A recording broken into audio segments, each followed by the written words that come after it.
Kita kepada panel yang ketiga. Sabar. Ya. Kita akan ke panel yang ketiga, iaitulah sahabat baik saya Saiful Nasir. Dan dalam introduction yang diberikan di sini pada datanya kurang sempurna, maka beliau minta untuk saya bacakan sini dengan tulisan tangan beliau yang baru. Jadi beliau ni merupakan saudara baru kita, tapi telah lama Islam, merupakan pensyarah di bahagian pemikiran kritis dan kreatif di CFS UIA sejak 18 tahun yang lalu. Ada yang baru 18 tahun umur hari ini hadir, masya-Allah ya. Merupakan timbalan Presiden Persatuan Saudara Baru Darul Fitrah, mentor studio Mu'allaf, sebuah jemaah Mu'allaf, dan juga program TV Reality Hijrah, TV Al-Hijrah dalam bentuk sitcom. Komposer lagu-lagu hadis dan lirik Dr. M.A.Z.A. Nyanyian oleh Muaz, Nash left-handed, Aisyah, Dayang Kumintan. Saya pun tak reti nak sebut nama ni, minta maaf ya. Devotee, studio Mu'allaf dan lain-lain.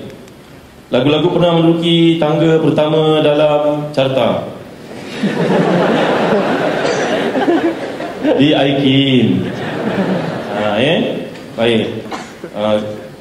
Grad dalam bidang Bahasa Arab Islamic Studies dari Universiti London Iskandaria. Master dalam Falsafah Sains Islam Barat dari Universiti Malaya. Mempunyai 6 orang cahaya mata dari beberapa orang isteri. Ini highlight daripada sipu sendiri ya. Jadi kepada adik-adik, kepada saudari-saudari, lihatlah bagaimana luasnya dakwah. Kalau orang Cina masuk Islam kan, bila Nabi SAW telah pun sampai ke Madinah, maka Nabi, antara gagasan utama Nabi suruh Zaid bin Sabit untuk belajar bahasa Hebrew, bahasa Yahudi. Dan Zaid bin Sabit menguasai dalam masa less than 14 days. Saudara belajar bahasa Arab 14 tahun pun anak anti bertukar lagi. Baik, Alhamdulillah kita ada seorang sahabat yang kita nak share sama-sama pengalaman beliau, dan masa amatlah begitu iri hati kepada kita. Dan kemudian saya persilakan beliau untuk menyampaikan ceramahnya. Sampai pukul berapa pengurusi? Pukul 4. Kena drag masa dia. Pukul 4 ke pukul 5? 3.20 ya? 3 suku. Allahu Akbar. Silakan. Sempat Bismillahirrahmanirrahim. Alhamdulillahirabbil alamin, wassalatu wassalamu ala Muhammad wa ala alihi washabihi wa man ittaba bi hadihi ila yaumiddin. Assalamualaikum warahmatullahi wabarakatuh. Apa tak ada slide. Ya, saya sengaja menulis tentang seni kerana saya pun sebenarnya saya sedang mencari bakat-bakat baru di dalam dunia seni untuk dakwah kepada ini bukan slide saya. Macam mana tukar slide dia? Anyone can help me? Siapa boleh tolong? Ya, sebenarnya saya ingin mencari bakat baru di dakwah kepada bukan Islam. Particularly saya berdakwah kepada bukan Islam. Ya. Bukan sekadar orang Islam saja. Jadi itu saya akan membincangkan hari ini. That's why saya rasa salah satu cara untuk dakwah kepada bukan Islam melalui seni, melalui pakaian. Saya Ustaz Zamri was saying that Sifu tak payah cakap saya pakaian, dia kata lisanul hal, dia kata. Jadi saya nak kena cepatkan masa dari 40 minit, jadi habis tak sampai setengah jam. Cepatkan, okay? InsyaAllah. Okay. Sebenarnya seorang anak murid saya tanya saya bagaimana untuk berceramah depan begitu ramai 3,000 orang. Jadi saya tengah handle ni. Saya kata salah satu caranya, sebenarnya saya pun gemuruh juga, ramai-ramai anda lebih hebat daripada saya, ialah dengan cara memikirkan bahawa anda tengah bercakap dengan seorang yang anda tercinta. Saya tengah bayangkan saya sedang bercakap dengan orang saya paling cinta sekali dalam dewan ni, iaitu isteri saya yang tersayang di sana. Saya bayangkan ini tazkirah yang kita buat kat rumah, insya-Allah yang lain seolah-olah tak wujud, hanya dia seorang je wujud di dalam dewan. Dan maka dia panggil saya Hani, saya pun panggil dia Hani, kita panggil Hani. Maju saya. InsyaAllah. Jadi Hani, sebenarnya apa yang saya nak bercakapkan sekarang ialah satu bidang dakwah yang kita lupa ya. Kita lupa dakwah kepada bukan Islam. Dan seorang mu'allaf biasa datang pada saya tadi, seperti biasa komplain dia dibuang keluarga. Dibuang keluarga kerana dia tukar nama dia jadi Jamil Lee. Bukan Bruce Lee, bukan Jet Li, Jamil Lee. Macam mana? Tukar nama tak boleh kan? Jamil Lee kekal. Well, Lee. Jadi keluarga dia marah. Saya kata sepatutnya keluarga you boleh terima. Jadi keluarga dia marah. Kita orang Cina mesti kekal budaya Cina kita, kekal bahasa Cina kita. Saya kata bagi tahu keluarga anda dengan lembut, kalau orang Cina putih-putih nak kekalkan budaya keluarga dia, jangan letak Bruce Lee. Bruce bukan nama Cina. Jangan letak Jet Li. Jangan letak Stephen Chow. Stephen bukan nama Cina. Mengapa bila orang Cina menggunakan nama English yang bukan sebahagian budaya mereka, mereka tak marah? Kalau mereka peluk agama Kristianiti, mereka tak marah. Tetapi kalau peluk Islam, seolah-olah ada bias di sana. Seolah-olah ada bias di sana. Mengapa? Jadi sama ada kita nak salahkan bukan Islam kerana bias mereka, prejudis mereka, ataupun kita mungkin muhasabah diri kita sendiri balik. Umat Islam muhasabah diri mereka sendiri balik. Mungkin PR kita tak berapa bagus. Mungkin kita punya branding Islam perlu diimprovekan lagi. Sekarang bagus, tapi make it grade A. Make it grade A. So how? So saya suka isteri saya Hani, atau you suka Upin dan Ipin. Saya tahu. Tetapi Upin Ipin, anak-anak saya semua pun suka, anak-anak kami pun suka. Jadi, tapi kalau cuba bayangkan di luar kotak, di luar kotak kita, cuba anda bukan Islam, yang confused tentang Islam, masuk Islamis, masuk Melayu, masuk Islam, masuk Melayu. Apabila melihat cerita Upin Ipin, apa yang anda lihat? Siapakah itu orang Islam? Upin dan Ipin. Orang Cina dalam kartun Islam tak? Oh tidak. Orang India dalam cerita ni Islam tak? Tidak. Sing Islam tak? Tidak. Jadi seolah kita katakan Islam di sini, Upin Ipin, Melayu dia makcik dia, Islam, Melayu dan lain-lain. Dan lain-lain. Mengapa kita tidak wujudkan satu karakter kartun di mana kita ada orang Cina Islam di dalam kartun tu, ada India Islam, ada Iban Islam, ada Kadazan Islam? Mengapa seharusnya kita melambangkan Islam itu hanya kepunyaan orang Melayu sahaja? Walaupun saya cinta kepada orang Melayu, isteri saya orang Melayu. Kita melihat sekarang apabila kita membuat filem Ombak Rindu. Saya belum tengok Ombak Rindu lagi, tak ada cadangan tengok, tapi isteri saya suka Ombak Rindu. Saya rindu isteri saya sahaja. Dan saya lihat apabila kita buat cerita-cerita unsur Islamik atau cerita-cerita kita sendiri, sama kita ni producer Islamik ke producer sekular ke apa-apalah, tapi bila cerita orang Melayu, Melayu saja. Tapi bila cerita orang Cina buat seperti Nasi Lemak 2.0, Namawe, rapper yang sangat terkenal, director sangat terkenal, sangat kontroversial sekarang, ialah dia menggabungkan orang Cina, orang India dalam cerita dia. Still dalam cerita Namawe ada masalah juga, cuba stereotipkan lagi. Dalam cerita dia orang Melayu Islam, Melayu, orang Cina bukan, orang India bukan. Same stereotype, ulang dan ulang dan ulang dan ulang lagi. Ya. Kita melihat dalam bidang nasyid juga. Apabila saya bidang nasyid sahaja, saya suka Raihan, kawan baik saya. Saya suka pakaian mereka. Saya jealous dengan pakaian mereka. Lain kali nak ceramah dengan style pakaian mereka. Tetapi adakah bila kita Islamic music, maksudnya ialah pakaian macam ni, pakaian macam ni sahaja? Bukankah Islamic music itu mungkin pakaian Cina ke, pakaian Korea ke, pakaian Jepun ke, tetapi tetap melambangkan corak-corak Islam? Letak Palestinian kat sini ke? Ya, mengapa tidak? Ada tanda-tanda Islam tetapi nampak di budaya lain juga datang. Mengapa tidak? Mengapa muzik hanya gurun pasir sahaja? Why? Jadi benda ni diulang dan pemikiran mereka nasyid means kompang. Bukan kita. Asal Hijrah sudah buat revolusi dengan Syarus Kamikaze. Maka dengan logo raya juga. Logo raya, kita fikir logo raya semestinya ketupat. Ketupat mengumpat. Maka kita sudah mengketupatkan raya. Mengapa tidak?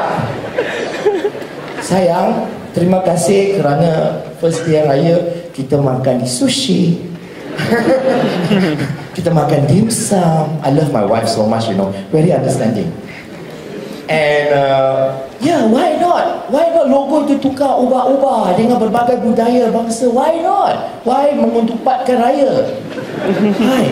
Jadi itu akan menimbulkan kekeliruan umat. Bukan Islam yang sudah amat-amat keliru dan prejudis di kalangan mereka. Lagi tanpa prejudis dia orang. Lagi. Imam muda, hormati pakaian mereka, alhamdulillah, tengok kaya dia, wow. Di sini Timur Melayu, baju kot Barat. Oh, gabungan Timur dan Barat hebat. Itu saya suka sangat fashion mereka hebat. Dengan kot dia semua, wah, saya suka. Tetapi orang bukan Islam tanya saya, macam mana saya nak jawab? Mengapa imam-imam semua muka Melayu? You orang ni ada je alasan pakaian sudah western campur eastern, you know that. Alah, ada je alasan yang orang tanya macam-macam. Itulah sudah, bila sudah prejudis, sudah bias. Kadang-kadang tak prejudis pun, bukan semua prejudis bukan semua bias. Ada benar-benar keliru. Benar-benar keliru. Semua Melayu je. Adakah dalam Islam hanya orang Melayu je boleh jadi imam? Yang lain, kalau saya perlu Islam mu'alaf, means second class, tak layak jadi imam, tak layak jadi mufti. Dia tanya soalan ni, kalau saya perlu Islam, peluang dia jadi mufti berapa? Ali Batah pun dah tak jadi mufti. Apa hal? Tapi itu kekeliruan mereka. Kita kena tolong mereka, kita tolong, fahamkan mereka, supaya mereka tak rasa, oh saya perlu Islam, saya mu'alaf, saya second class. Selama-lamanya second class. Ramai mu'alaf 30 tahun sudah perlu Islam, Ali Batah tak tahu. Bayangkan. Why? Mereka rasa diri mereka second class. Aku tak ke mana pun, belajar Islam pun tak ke mana. Jadi keluarga bila tengok anak-anak dia macam tu rasa diri second class, keluarga pun nak masuk Islam, buat apa nak masuk Islam? Itu mentality dia. Jadi kita kena tolong mereka. Ya hope insyaAllah satu hari imam muda, ada Iban, ada Kazakhstan, ada India, ada China, boom, di dalam imam muda itu sendiri insyaAllah satu hari Jadi kekeliruan tau. Lagi tambah keliru. Tengok cerita Pontianak. Oh itu hantu Islam Pontianak. Hantu Cina lompat-lompat. Jadi dia tanya, bila saya mati dah, kubur Cina kuno Islam, hantu lompat ke Pontianak? Mana satu nak cari? Dan satu lagi kedai makan Islam, kedai makanan Islamic restoran. Saya kata tolonglah, jangan letak Islamic, letak halal lah better, halal dan toyiban better. Jangan letak berkata, kita mudah kata Islamic this, Islamic that, Islamic institusi, you know that, Islamic toilet, Islamic bomb, semua ada tau. Saya kata, kan you keliru. Islamic, kedai makan Islamis mesti pedas. Kalau saya masuk Islam, saya tak boleh makan makanan yang tak pedas. Itu tak Islamik. Kekeliruan tau. Makanan, masalah besar. Lagi pork free, istilah pork free yang bukan Islam guna. Seolah-olah kalau saya, apa tanda kamu Islam? Saya tak makan babi. Mengapa kamu tak makan babi? Kerana saya orang Islam. Babi adalah segala-galanya. Babi adalah segala-galanya. Bayangkan, sama begitu sekali. Jadi, mengapa kita sempitkan definisi Islam itu means tak makan babi? Itu sahaja ke Islam? Boleh over. Jadi dengan antara Ikrimah bin Abu Jahal dan Lujoyi bin Abdullah. Ikrimah sahabat Nabi yang terkenal, tapi tetap membinggar ayah dia, Abu Jahal.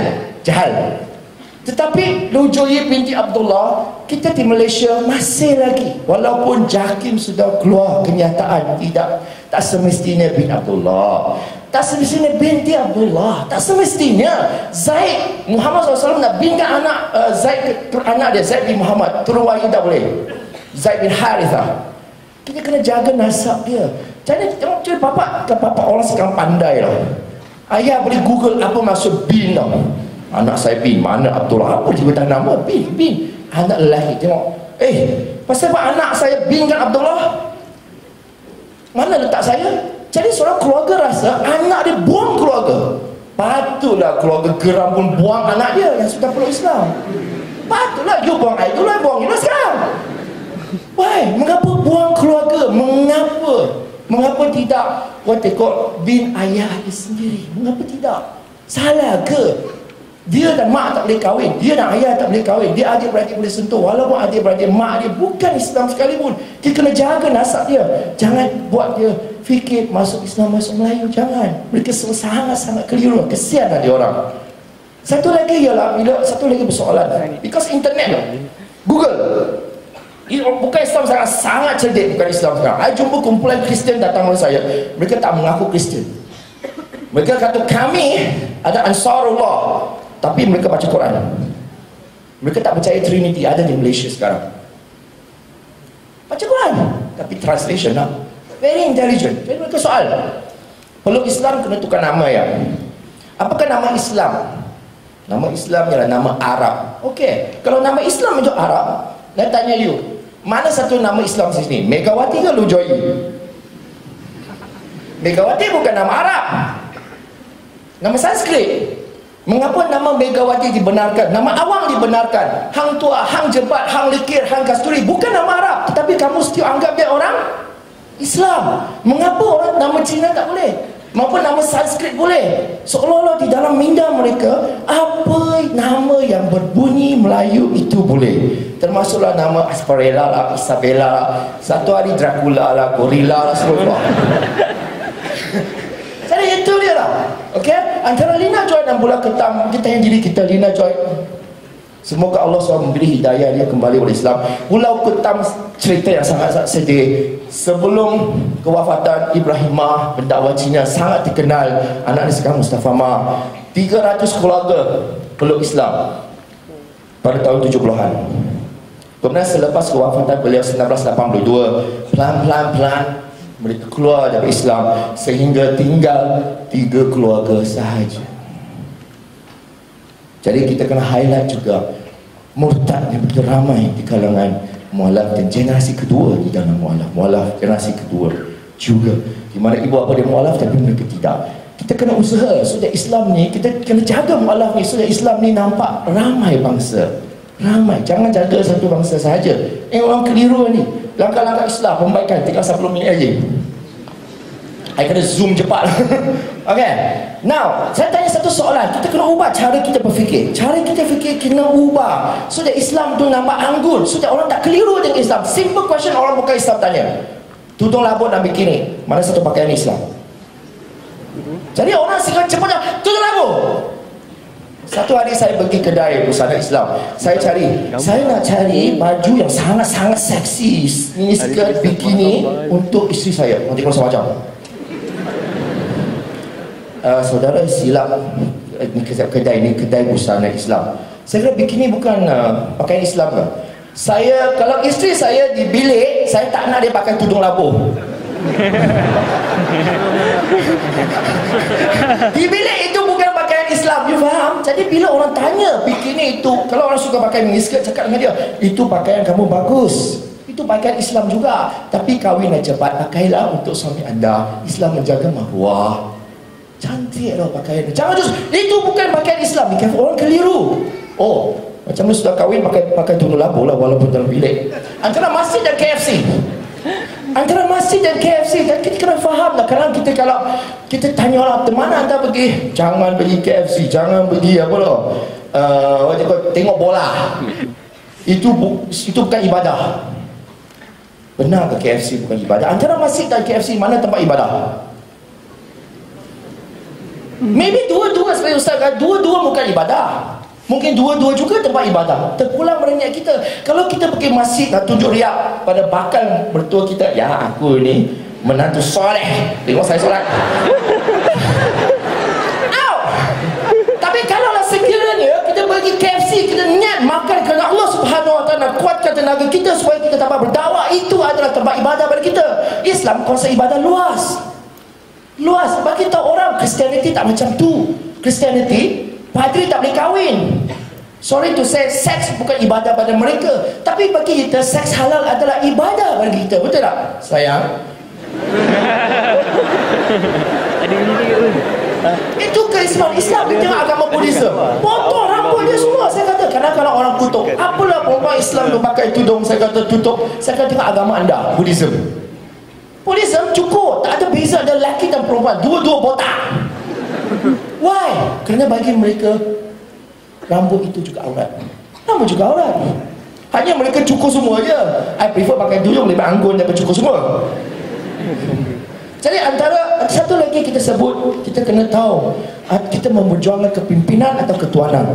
Bagi saya, untuk sekarang, bagi jemaah saya Studio Mu'alaf, Melayu telah menunjukkan contoh yang sangat-sangat baik sekali. Bukan kerana isteri saya Melayu, kerana mereka berjaya melahirkan tokoh-tokoh ulama yang hebat. Itu tak dinafikan. Hebat sekali. Tapi kadang-kadang kita terlalu bersemangat sangat.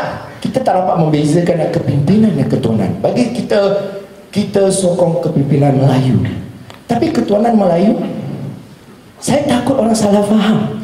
Kalau kepimpinan ialah berdasarkan qualification, kan kepimpinan pasal akhlak, saya takut orang bukan Islam, takut orang bukan Islam. Yang masalah bahasa Malaysia masalah besar. Sampai sekarang selalu kritik, kamu orang belajarlah bahasa Melayu. Belajar, ini rakyat Malaysia. You belajar bahasa Inggeris boleh, bahasa Melayu tak boleh.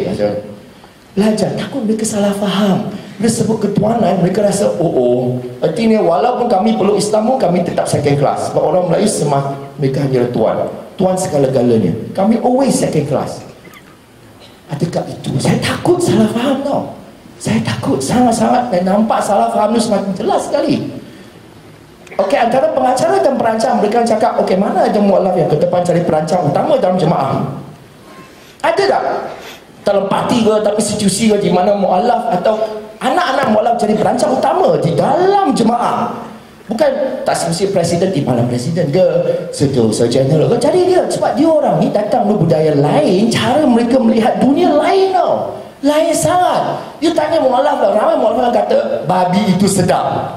Ada seorang mualaf nama Joy, dia kata, Joy, kalau kamu sekarang baru peluk Islam 3 bulan, kalau kamu nak masuk syurga, apa kamu nak buat? Apa kamu nak cari? Kat syurga ada dua benda senang. Satu, sana berenang di river Arak, Sungai Arak. Another one, nak cari daging babi di syurga. Macam tu kita rasa yak, betul.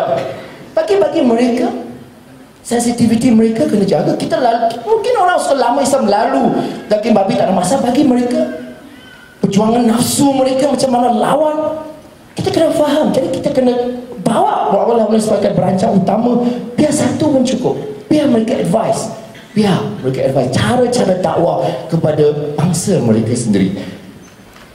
Antara kadang-kadang kita tak sensitif bila orang bukan Islam datang, macam kita pergi rumah orang bukan Islam lah, orang bisa hidang babi, kita marah habis. Apa ni, tak faham budaya orang kita. Tapi macam mana kalau mereka datang pada rumah kita? Sejauh mana kita jaga sensitivity mereka? Orang Hindu kita hidang daging lembu, apa perasaan dia orang? Mereka tak boleh makan daging lembu, haram, sacred tau, sacred, suci. Perasaan mereka kita jaga ke perasaan mereka? Jadi mereka rasa umat Islam ni hanya tahu budaya mereka, tidak bersifat global, dakwah tidak global. Jadi salah faham lagi pada umat Islam. Macam mana? Jadi satu lagi yang tak setuju dengan mass media. Mass media saya sangat-sangat setuju.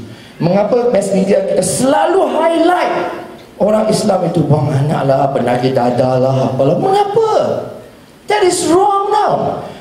Semua bangsa ada kelemahannya, semua bangsa ada kekuatannya. Saya bila sebut je bangsa lain, saya kata, mengapa bangsa anda meletakkan ibu bapa anda dalam rumah orang tua? Meletakkan, bagi saya itu membuang.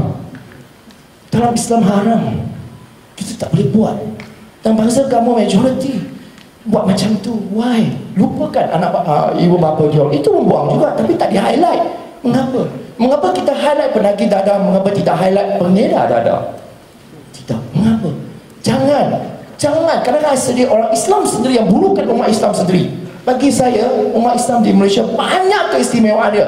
You kena rasa keistimewaan diri you. Jangan jatuhkan diri anda. Jangan. Dan juga ini isu yang sangat kuat yang kita perlu mendipangkan tentang masalah fekah. Mungkin Dr. Zahrudin, Ustaz yang lebih hebat boleh membincangkan lagi. Ialah mungkin kita kena definisikan makna mu'alaf tu. Contohnya seorang mu'alaf tiba-tiba keluarga miskin, kalau mak dia sakit, mereka tak ada duit, mak dia belum Islam. Sejauh manakah kita boleh menghulukan bantuan zakat kepada keluarga dia untuk membawa mak dia ke hospital yang pakar? Bayangkan keluarga apabila kita jemaah Islam datang menghulurkan bantuan mak kamu sakit ya, belum Islam lagi, jom kita sponsor semua, jom saya bawa ke hospital. Bayangkan keluarga, apa perasaan nenek dia, apa perasaan uncle dia, apa perasaan lisanul hal. Rasulullah kata al-muslim man salima muslimun min lisani wa yadihi, kan? Rasulullah kata ayyul Islam afdal. sahabat tanya, apakah Islam paling afdal? Tut'imul ta'am wa taqra'us salam ala man arafta wa ala man lam ta'rif. Jadi kita kena faham muamalat sangat penting dan akhlak bila dakwah kepada bukan Islam. Kerana hukum fiqh itu perlu berubah-ubah demi untuk sesuai dengan keadaan kita semasa. Tetapi jangan jadi liberal lah. Jangan jadi liberal lah. Cek balik macam mana dakwah bukan Islam yang sesuai. InsyaAllah saya tak cukup masa, saya akan cepat-cepat. Kita menang, memang betul kita buat dialog kritis dengan bukan Islam a lot. Tetapi adakah kalau kita menang hujah, kita menang hati? Cuba fikir sendiri. Dan yang ini sangat penting, bila orang bukan Islam tanya satu soalan, adakah saya perlu memakai tudung bila saya peluk Islam? Pakaian always a problem. Maka jawapannya, be careful. Seperti ustaz kita, ustaz saya berkata, ud'u ila sabili rabbika bil hikmah. Sangat penting hikmah tau, bukan bil ilm sahaja, bil hikmah. Silap hikmah boleh fitnah. Bayangkan di dalam minda bukan Islam tu, dia tanya seorang, bolehkah, adakah saya perlu memakai tudung bila saya peluk Islam? Tudung dia bukan tudung apa, pashmina sekarang kan, tapi tudungnya Taliban. Bila kamu kata ya, image Taliban keluar macam perempuan ni semua. Mereka kata, oh my god. Jadi mereka tak jadi peluk Islam. Mungkin ada niat nak peluk Islam. Bila kamu kata ya, mereka tak berani. Jadi apakah cara jawapan yang paling hikmah? Mungkin jawapan yang paling hikmah ialah, saudari, kalau anda tak pakai tudung sekalipun, dedahkan rambut, anda boleh masuk syurga kalau kamu orang Islam. Betul tak? Itu jawapannya. Pelan-pelan. Tak payah bagi hukum pasal hijab dulu. Cakap anda boleh masuk syurga. Jangan masuk syurga. Tapi Islam pentingkan jangan mengumpat dulu. Jangan mengumpat. Give me 1 more minute boleh? And antara daging babi dan daging manusia, kita terlalu pentingkan fiqah. Haram makan daging babi, tapi adakah kita terlintas lebih haram lagi memakan daging manusia, lebih haram lagi mengumpat? Apa perasaan bukan Islam dengan akhlak kita? Kita begitu sensitif daging babi, kita mengumpat, mengaibkan saudara kita. Ini ke umat Islam? Dan kita senyum, 3 dan 3 senyum, masuk medis senyum, tapi masuk institusi Islam suruh masam saja. What happened? Dan pragmatisme kita selalu letak iklan-iklan boykot semua, yes. Tetapi mungkin orang kata ini akan nak masuk Islam semua haram. Bahaya juga. Jadi kita telah menumbuhkan studio mualaf dakwah seni. Jadi dalam studio mualaf ada orang India, ada orang Kadasan Sabah, ada orang Iban Sarawak, ada juga Eurasian, campur Eropah dengan Asia, ada juga Cina Potak, ada juga seorang pendakwah yang semua insyaAllah ada booth kita hari ini. Pergi booth kita, mereka akan datang memberi penjelasan macam mana dakwah. Ustaz Hafiz pun ada. Handsome pakai songkok. Saya suka pakai songkok actually. Handsome. Boleh kahwin lagi ya. Dan juga YouTube Lojoi kembali kepada Islam. Cuba tengok seorang pelajar hanya 18 tahun, tetapi 18 tahun kawan dia semua pergi clubbing, tetapi dia mencari kebenaran. Jangan pandang rendah orang yang pakai seksi. Mereka tak cari hidayah. Mereka manusia juga mencari kebenaran.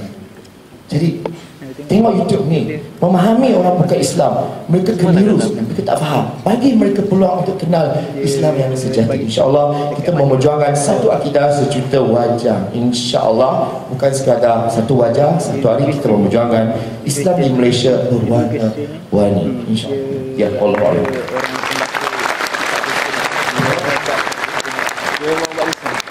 Barakallahu fikum. Ya, nampaknya begitu fantastik. Ya, banyak fakta yang boleh kita pelajari dari perspektif seorang yang keluarganya bukan Islam. Ya, wajar boleh kita pertimbangkan melihat dari banyak sudut untuk membaik pemulihan, peningkatan. Apa pun saya cadangkan tuan-tuan, perempuan, adik-adik, khususnya ada kawan-kawan di universiti yang belum lagi masuk Islam. Moga-moga yang Ustaz Said sebutkan tadi, la an yahdiyallahu bika rajulan wahidan khairun laka min humri na'am. Seorang masuk Islam dengan sebabmu saudara lebih baik daripada dunia dan sisi kandungnya.